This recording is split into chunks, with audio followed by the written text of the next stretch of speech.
Au mariage de ma sœur, mon père m'a frappé avec un support à gâteau en métal après que j'ai refusé de faire don de ma maison de 450 000.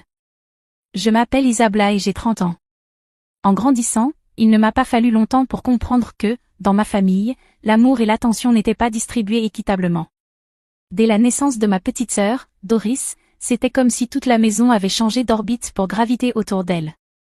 Elle était l'enfant en or, son sourire éclatant, son rire cristallin, la petite princesse parfaite. Tout le monde l'adorait. Moi, je faisais simplement partie du décor. Je me souviens très clairement de mon 5e anniversaire. J'avais demandé un kit de science, excitée à l'idée d'explorer les mystères du monde. Le jour venu, j'ai déballé mon cadeau avec des mains tremblantes, pour découvrir à l'intérieur une robe rose à volants. Ma mère, Martha, a applaudi de joie.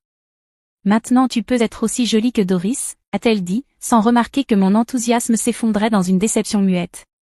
Albert, mon père, ne m'a presque pas regardé avant de reporter toute son attention sur Doris, qui tournoyait dans sa robe assortie comme une petite ballerine.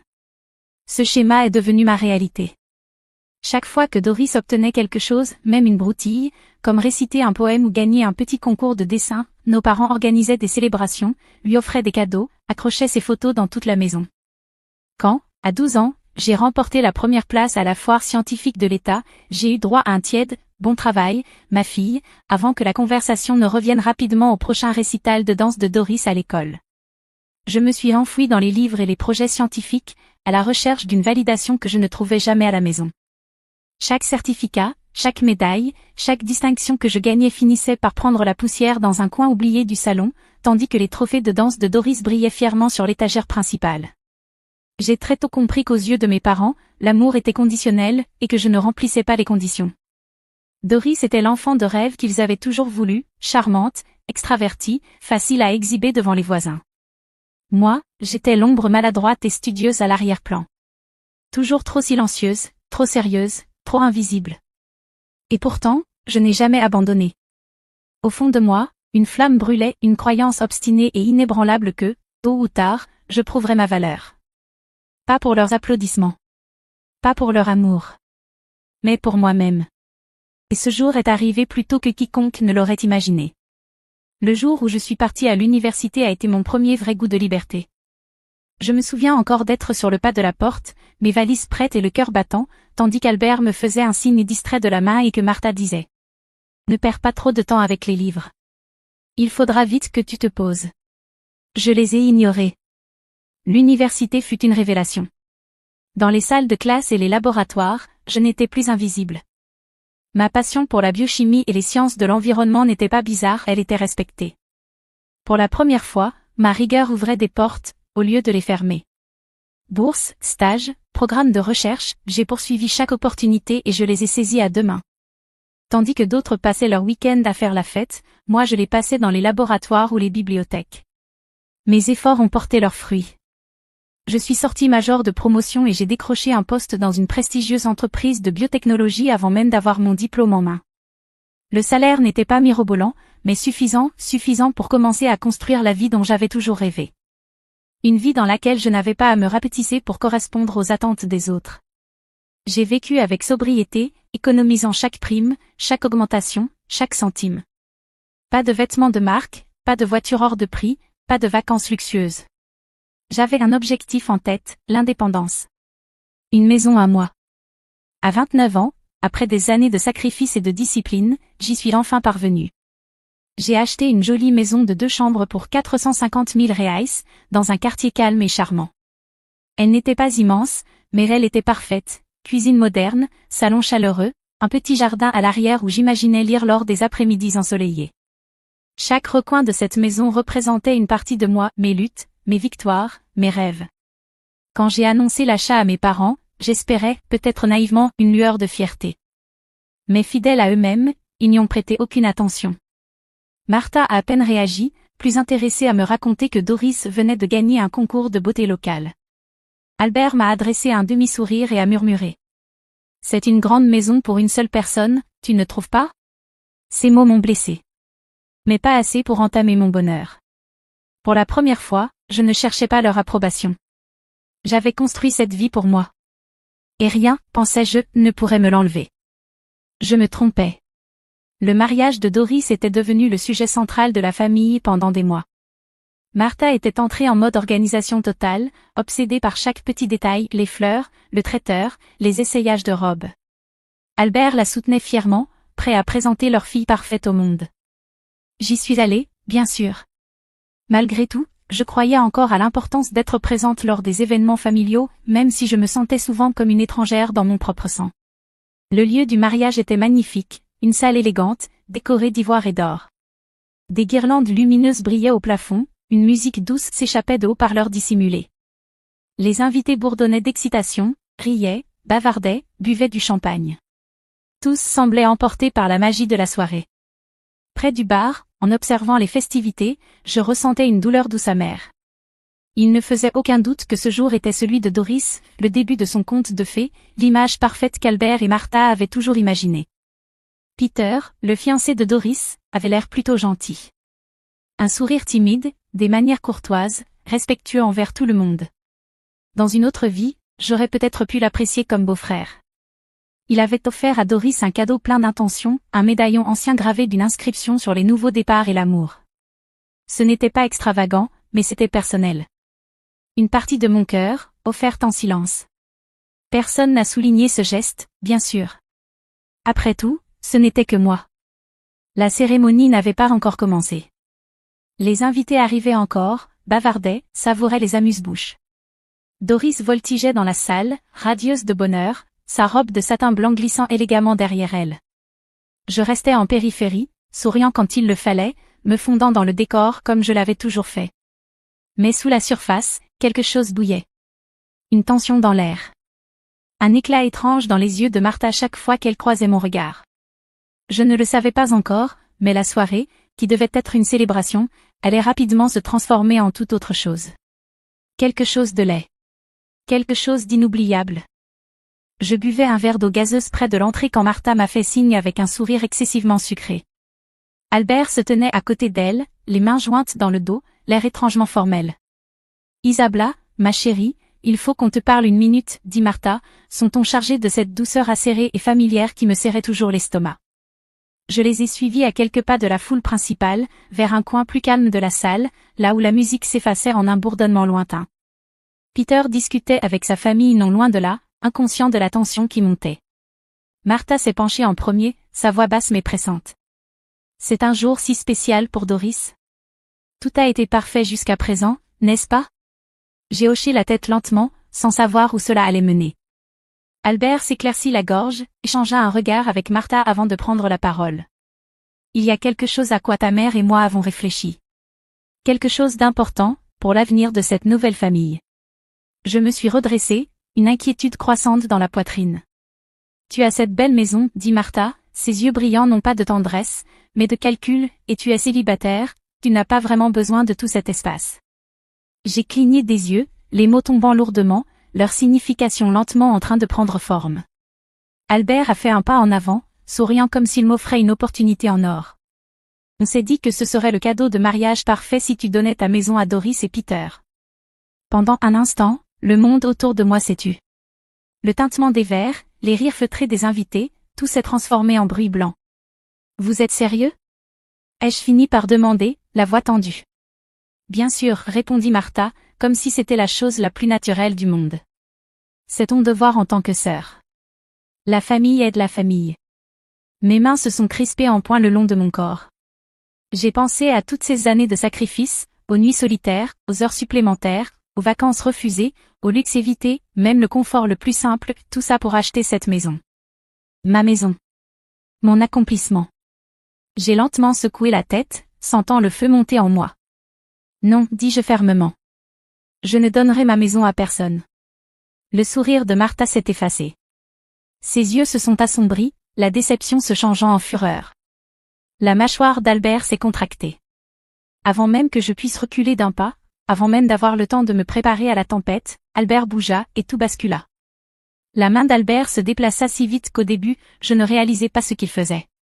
Dans un geste furieux, il attrapa le lourd présentoir à gâteaux en métal sur la table des desserts, le même présentoir élégant qui avait supporté le gâteau de fiançailles de Doris quelques instants plus tôt. Sans un mot, sans la moindre hésitation, il le brandit contre moi. Le métal frappa le côté de ma tête avec un bruit sourd et séhurant. Un éclair blanc et brûlant de douleur explosa derrière mes yeux. Je titubai en arrière, me tenant la tête, sentant le sang couler entre mes doigts. Des exclamations parcoururent la salle. Des assiettes tombèrent au sol. Quelqu'un cria.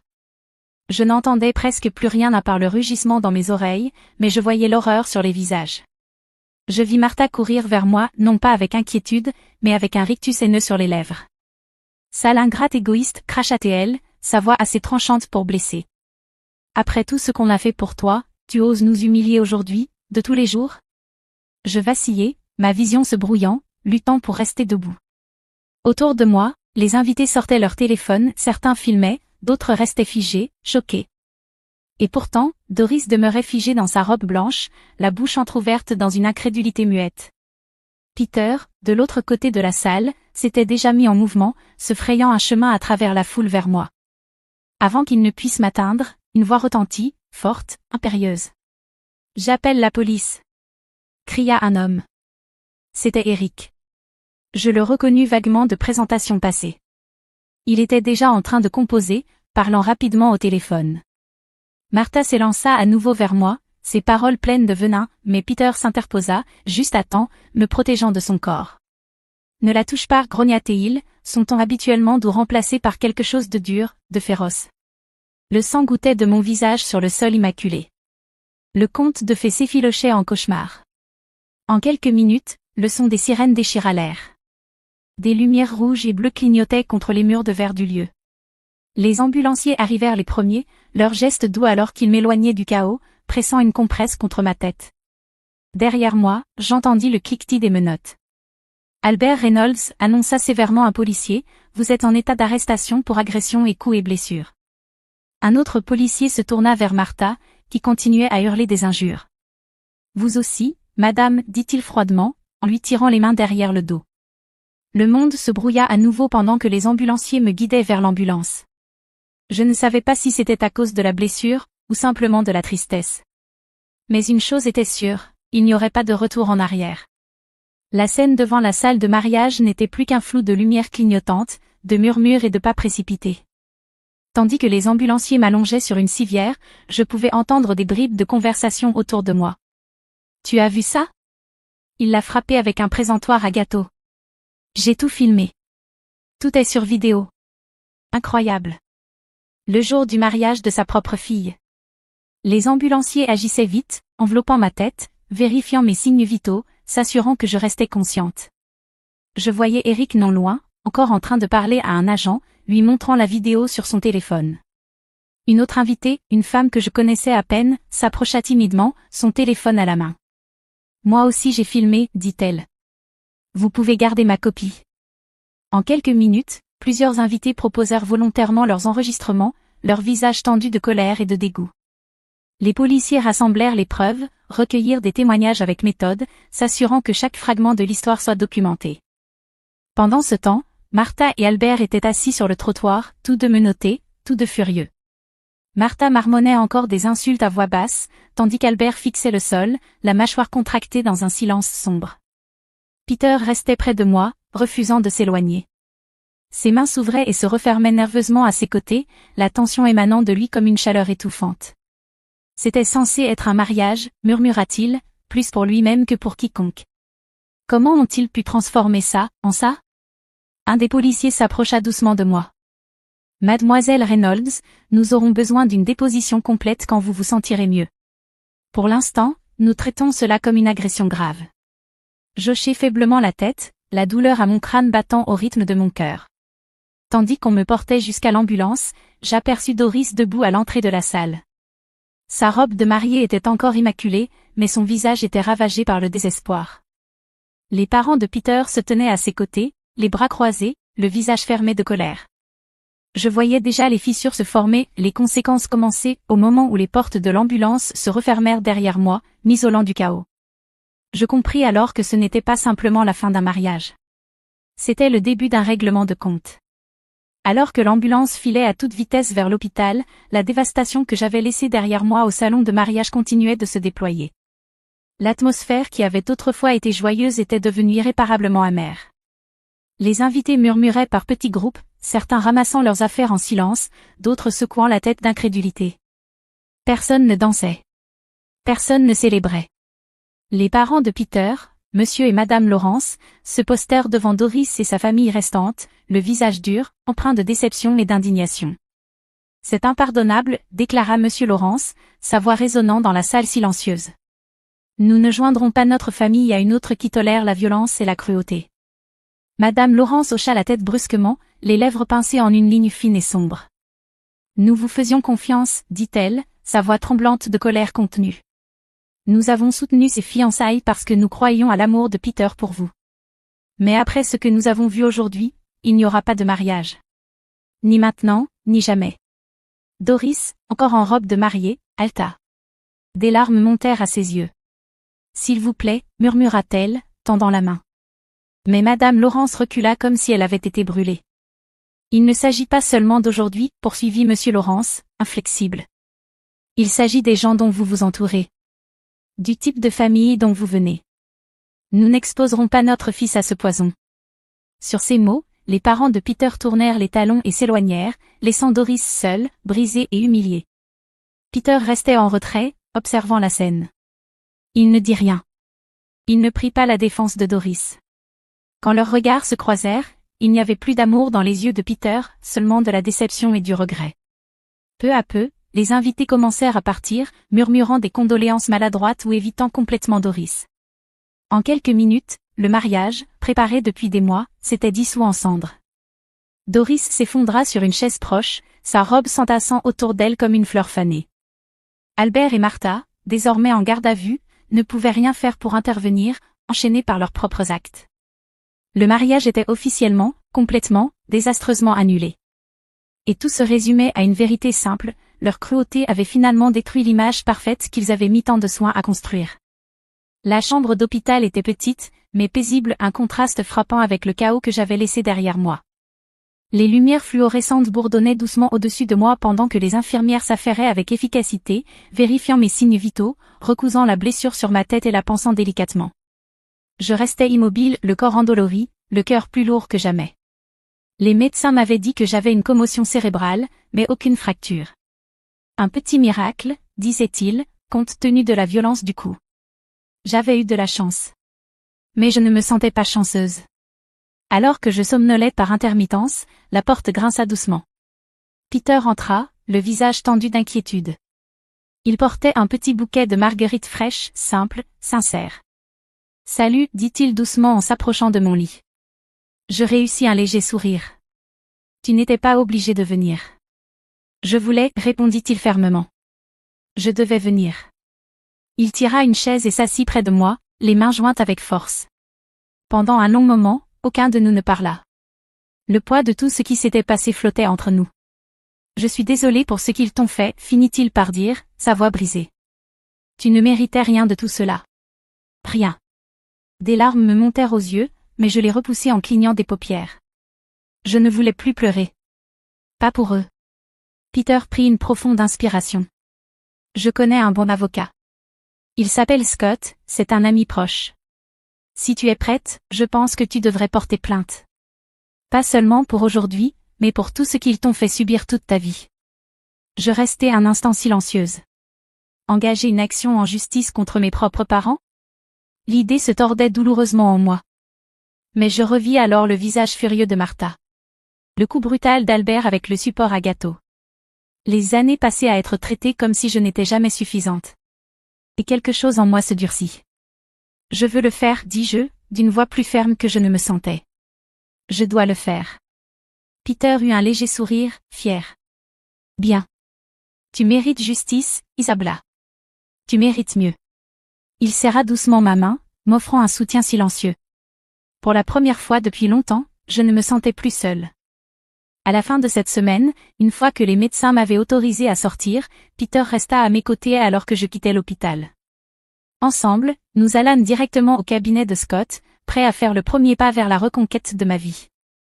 Le bureau de Scott était chaleureux et accueillant, rempli d'étagères en bois foncé garnies de livres de droit et de diplômes encadrés. Pourtant, malgré la décoration rassurante, mes mains tremblaient légèrement en signant le document. Ce ne sera pas facile, me prévint Scott en me glissant doucement les papiers. Mais avec les preuves que nous avons, les vidéos, les témoignages, vous avez un dossier très solide. Peter était assis à côté de moi, sa présence constante et rassurante. Je regardais le lourd dossier posé sur la table. À l'intérieur, il y avait des déclarations sous serment d'invités du mariage, des rapports médicaux détaillant la commotion cérébrale et la blessure à la tête, et, plus important encore, plusieurs vidéos claires de l'agression. Chaque instant brutal capturé avec une réalité froide et incontestable. Je suis prête, dis-je, la voix calme mais ferme. Je veux le faire. Scott hocha la tête avec approbation. Nous portons plainte pour coups et blessures, abus émotionnels et tentatives de coercition sur des biens. Leur comportement passé renforcera votre dossier. Nous demanderons une responsabilité pénale ainsi qu'un dédommagement civil. Entendre cela formulé si formellement me noua l'estomac, mais raviva aussi quelque chose au fond de moi, la détermination. En quelques jours, l'affaire fut lancée. Les dates d'audience furent fixées, les convocations envoyées, les témoins préparés. Lorsque le procès débuta, la salle du tribunal était pleine. Des amis, de la famille élargie, même des journalistes, attirés par le scandale d'une fille accusant ses propres parents. Albert et Martha étaient assis raides à la table des accusés, le visage pâle et tendu par la colère. Je montai à la barre et racontai mon histoire, la négligence durant l'enfance, le favoritisme, les années d'abus émotionnels, et enfin, l'agression violente pendant la cérémonie de mariage de Doris. Scott présenta les vidéos au jury. Les images montraient tout, Albert attrapant le support métallique à gâteau, le coup brutal, ma chute, le sang, les cris de Martha, les invités courant pour appeler la police. Chaque seconde était incontestable. Les témoins confirmèrent ce que montraient les vidéos. Eric et plusieurs autres témoins parlèrent sans hésiter, décrivant non seulement l'agression, mais aussi le favoritisme et la cruauté observés au fil des années. L'avocat d'Albert tenta de plaider un moment d'égarement, des tensions accumulées, un malentendu. Mais les preuves étaient trop accablantes. La vérité, trop limpide. Le jury ne délibéra pas longtemps. La salle resta silencieuse quand le jury revint, leur visage grave et résolu. Je m'assis à la table de la plaignante, le cœur battant à tout rompre. Peter s'approcha, serrant doucement ma main, un message muet, « Quoi qu'il arrive, tu n'es pas seul. » Le porte-parole du jury se leva, s'éclaircit la gorge. Nous, le jury, déclarons les accusés Albert Reynolds et Martha Reynolds coupables de tous les chefs d'accusation. Les mots résonnèrent dans la salle d'audience, tranchant la tension comme une lame. Les épaules d'Albert s'affaissèrent. Martha poussa un cri étranglé, agrippant le rebord de la table pour ne pas chanceler. Pour la première fois, il ne pouvait pas parler pour échapper aux conséquences. Il ne pouvait plus tisser de mensonges. Il ne pouvait plus manipuler la compassion. La justice se réalisait ici même, maintenant. Peter m'attendait juste à l'extérieur des lourdes portes en bois. Il était grand, impeccablement vêtu d'un costume bleu marine, un sourire rempli d'espoir flottant sur ses lèvres. Sans dire un mot, il s'approcha de moi et écarta doucement une mèche de cheveux de mon visage. « Tu l'as fait, » dit-il, une fierté éclatante dans les yeux. « Tu t'es défendu. Tu as changé ta vie. » Je n'aurais jamais pu le faire seul, murmurai-je, la gorge nouée par l'émotion. Peter secoua lentement la tête.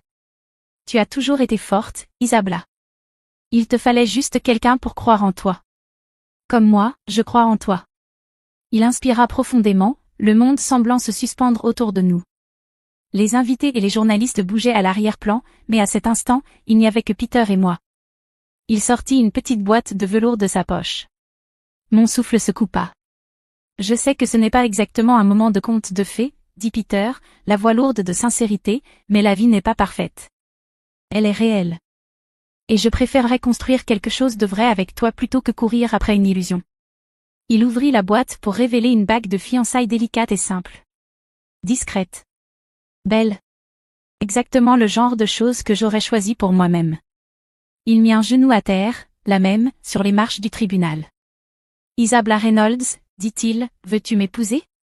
Les larmes embuèrent ma vision tandis qu'un flot d'émotions me traversait, joie, soulagement, espoir, amour. La douleur du passé ne s'était pas envolée. Mais elle ne me contrôlait plus. Je lui avais survécu. Je m'en étais relevée. Et à présent, on m'offrait un avenir que je n'aurais jamais cru possible. Oui, murmurai-je. Puis, plus fort. Oui. Le petit groupe autour de nous éclata en acclamations et en applaudissements. Peter glissa la bague à mon doigt, et je le serrai contre moi dans une étreinte chaleureuse, riant à travers mes larmes. Quelques mois plus tard, nous avons célébré un mariage simple, mais magnifique. Entouré de personnes qui se souciaient vraiment de nous. Sans grande démonstration. Sans attente toxique. Juste de l'amour, de l'honnêteté et de l'espoir. Après le mariage, Peter et moi avons emménagé dans ma maison. Notre maison. La même maison de 450 000 $ pour laquelle je m'étais embattue. Chaque mur, chaque pièce, chaque recoin de cette maison représentait un témoignage de résilience, de courage et de nouveau départ. Et pour la première fois de ma vie, je ne faisais pas que survivre. Je vivais. Vraiment, profondément et joyeusement. Merci infiniment d'avoir suivi cette histoire jusqu'au bout. Si vous l'avez aimé et souhaitez découvrir d'autres parcours puissants et émouvants, pensez à liker la vidéo, laissez un commentaire pour partager vos impressions, et abonnez-vous à la chaîne pour ne pas manquer les prochaines histoires inspirantes chaque semaine. Votre soutien compte énormément et il nous aide à créer encore plus de contenu porteur d'espoir pour vous.